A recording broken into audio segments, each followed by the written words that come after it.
England are through to the quarter-finals of the World Cup after a convincing victory over Senegal in Qatar. It was a one. Millions up and down the country went berserk as the goals rolled in. You know, once we managed to get the goal, that settled us down a bit, and the quality of the moves for our goals and the clinical nature of the finishing was outstanding. I'll be live here at the Al Bayt Stadium near Doha, where England have just ensured their World Cup adventure has been extended by another week at least. Also tonight, the main rail union rejects a new pay offer. Upcoming strikes over Christmas are set to go ahead. And England's cricketers fight their way to a winning position in the first test against Pakistan.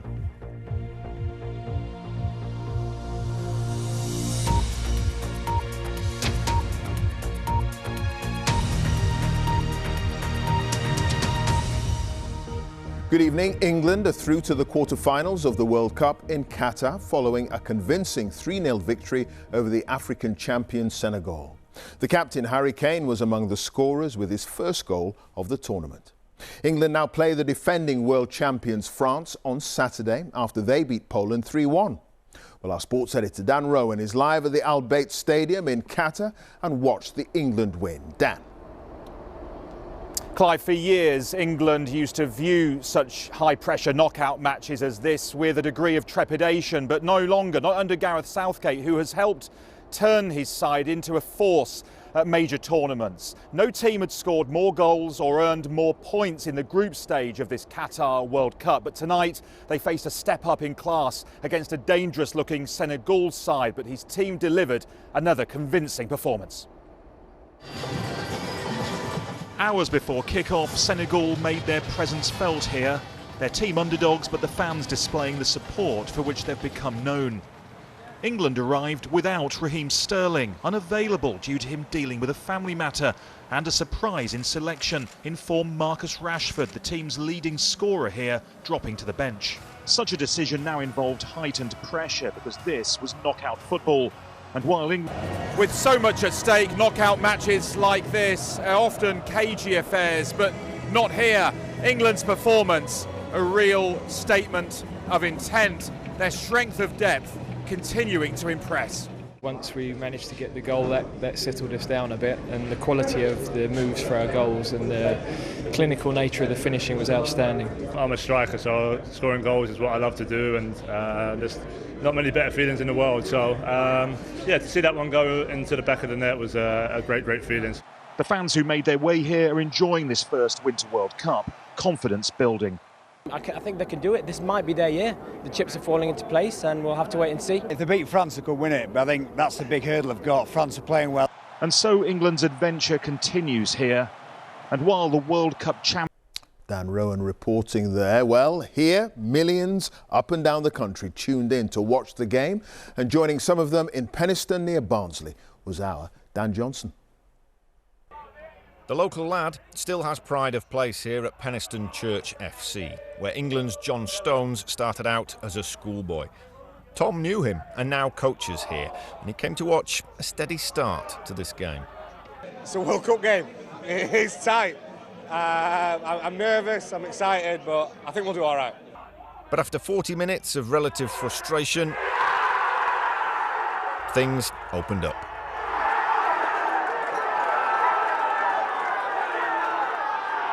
Great goal, to be fair. Hopefully we can carry on and keep scoring a couple more now, finish game off. I don't know, I'm always nervous when I'm watching England, always nervous. Like I said, we've not been brilliant. They'll need a fresh round, but Ryan needn't have worried. 2-0. It's all about Jude Bellingham, that goal, all about Jude Bellingham.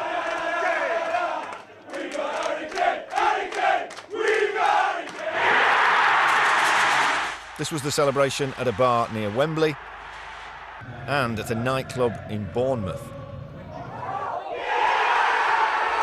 Back in Barnsley, the second half started like the first half finished.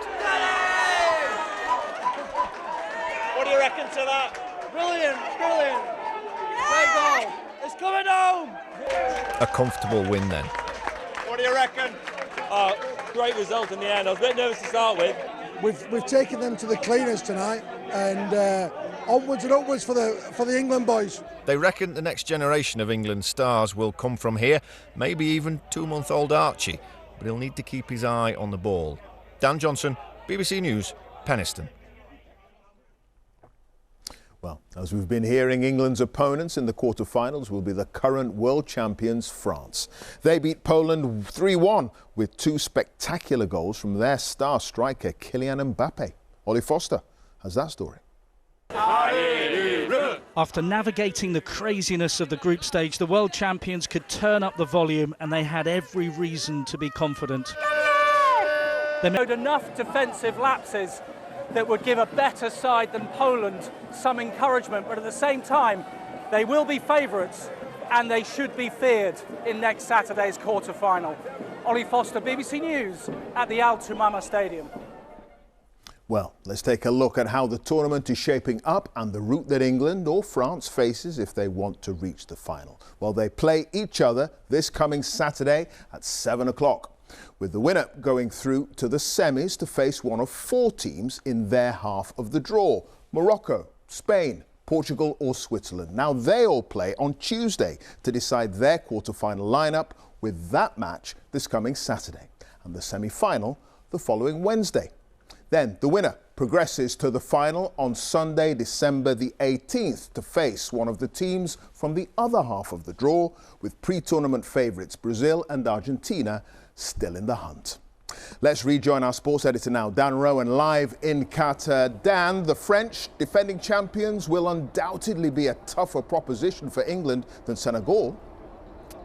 They will, Clive, yes. They'll start as favourites. I think it's fair to say that France will be a step up in class compared to anything that Gareth Southgate's England side has faced yet during his tenure at a major tournament. They are, as you say, the world champions. They have strength throughout the side, and they have Kylian Mbappe as well, one of the most scintillating and special talents in world football. There's no doubt that England will be punished if they play like they did in the first half an hour at least this evening, when Senegal could have taken the lead. Having said all of that, France are not invincible. Tunisia beat them here in the group stages, and I think they will be concerned about England based on that performance this evening. They'll be worried about the pace of Saka, the creativity of Foden, the goal threat of Kane, and perhaps in particular now they'll be concerned about Jude Bellingham, who once again reinforced his reputation and looks increasingly like he could just be that missing piece in the jigsaw for Gareth Southgate's side compared to other recent performances at major tournaments. Now, what's uncertain is whether or not England will have Raheem Sterling at their disposal, because it's emerged in the last hour that the family matter that he was having to deal with, and the reason he was unavailable was because sadly his family were victims of an armed robbery at their home back in the UK, and he's having to return to support them. I think whether or not he's available to England back here on Saturday night at the Al Bayt, it will be fascinating to see whether or not this side has developed enough now to take on and beat a true heavyweight footballing nation. 4 years ago they failed to. Last year in the Euros final against Italy, again they failed to, but there's a sense that England have developed, and this perhaps is developing to something special. Okay, Dan, thank you. Dan Rowan live there in Qatar. Other news now, and the RMT union has rejected a new pay offer from the Rail Delivery Group, which represents train companies, aimed at averting a series of strikes in the run-up to Christmas. The offer included a pay rise of up to 8% over 2 years, but the union says it isn't enough. Tonight, the Transport Secretary described the situation as incredibly disappointing. Well, our political correspondent Ben Wright is here. Ben, so those Christmas strikes, they're still on the table. They look almost certain to go ahead, frankly, Clive, after the RMT rejected today's offer, saying it met none of its demands on pay, job security and working conditions. And as you said, the Transport Secretary, Mark Harper, said the situation was incredibly disappointing and unfair to the public. Now, in other disputes, and there are many of them, ministers are largely staying out of the wrangling between unions and employers, beyond saying that, in their view, inflation-level pay rises in the public sector are unaffordable. But today, the Cabinet Minister Nadeem Zahawi really hardened the government's rhetoric. He told the BBC it was unfair for unions to cause disruption over Christmas, and even claimed industrial action was playing into the hands of Vladimir Putin by dividing the country. Now, that suggestion infuriated the Royal College of Nursing, which said using Russia's war in Ukraine as justification for a real terms pay cut for nurses was a new low for the government. So look, there is plenty of blame flying around at the moment as the government beefs up its contingency plans for dealing with strikes as we head into the winter. Sure. OK. Ben, thank you. Ben, right there.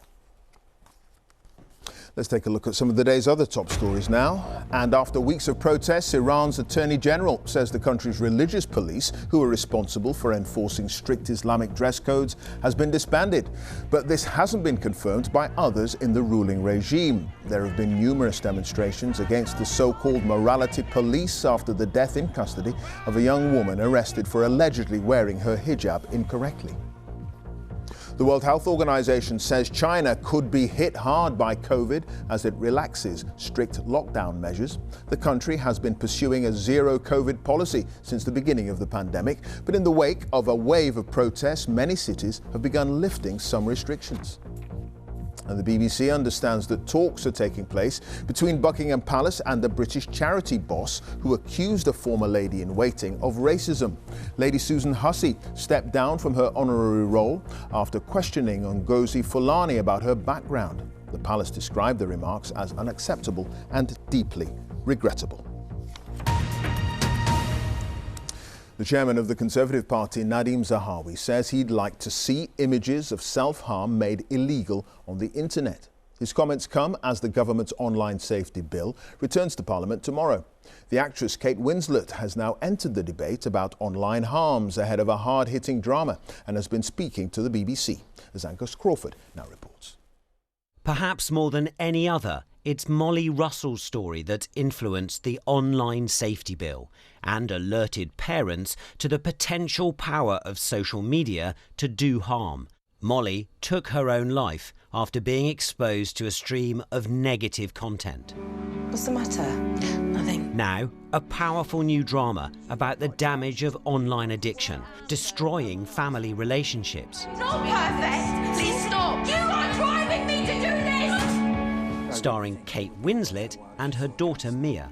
I really do struggle with social media. I struggle with the impact it's clearly having on teenage mental health. I do wish that our government would crack down on it. I do wish that there would be certain platforms that were banned before a certain age. And she wants accountability. Parents are left flailing, going, well, thank you so much, government. Look what just happened to my child. And how can you possibly tell me that, oops, it's not my fault? There's people shirking responsibility all the time. Online safety bill does complete. The answer might be the online safety bill. With the online safety bill. Delayed. Well, can I thank my honourable friend for... And amended. It's taken years. But will be back before the Commons tomorrow. It contains new clauses, criminal offences around pornography and self-harm content, but dropped are plans for ministers to decide what legal material should be classified as harmful for adults and be taken down by the platforms. Although today the Conservative Party chairman seemed to want a further tightening of the rules. What we've got to do for both children and adults, I think, is make sure that things like self-harm images should be illegal, and that's how you deal with them. But the right balance to strike is between that, free speech and freedom of expression, as well as dealing with this. Labour, though, wants to bring back the legal but harmful clause. If you look at what that is around, it's Russian disinformation, it's misogynistic organising online, the kind of so-called incel culture. There's a lot out there in that online space that I think goes beyond the impact on children and young people. Who on earth is possibly messaging you at that time of night anyway? Drama which reflects real-world concerns about social media.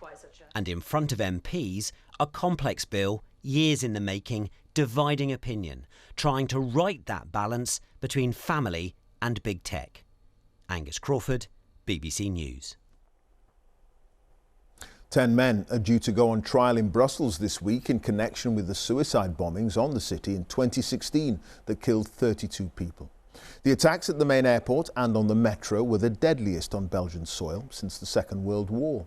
Nearly 1,000 survivors and relatives of victims will be represented in court, as our Europe correspondent Nick Beak reports.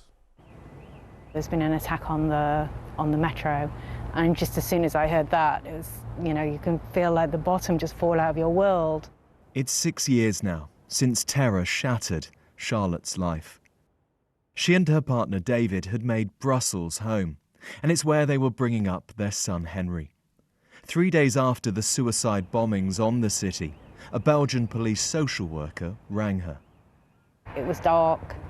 I was walking the dog around the streets, and she told me that David wasn't one of the living before living, and I had to prepare for the worst. But it was a phone call? It was a phone call, yeah, to say basically, your partner is dead. David was the only British victim, one of 16 people murdered on the metro. An hour earlier, 16 others had been killed at the main airport. Charlotte channeled her grief into campaigning for victims of terror and wants to travel from the UK to the Brussels trial to make a statement. I think having David appear in that court and being able to draw a picture of David by someone who really loved him, it will give me some peace, because in this process he's basically a victim person, a list of injuries, of fatal injuries, a place where he was found. She was like an angel. She was beautiful, and when we talk about love, Lubna talk. Lubna was Mohammed's wife. He said he wanted to create a jihad of love after she was murdered in the attacks. His home is still in the Molenbeek area, where some of the accused lived and were sheltered. I sincerely hope the terrorists will take the path of redemption, because for me, to condemn them as they are, with the same ideas in their heads, that would be a failure for all of us. I am terrified about what the trial will bring. It could do us so much damage, because it would throw us back into the biggest crisis of our lives. So I will stay away. Charlotte will be there, though, with a message. They destroyed some of us, but we come together and we're stronger, and that's why they won't win. Nick Beak, BBC News, Brussels.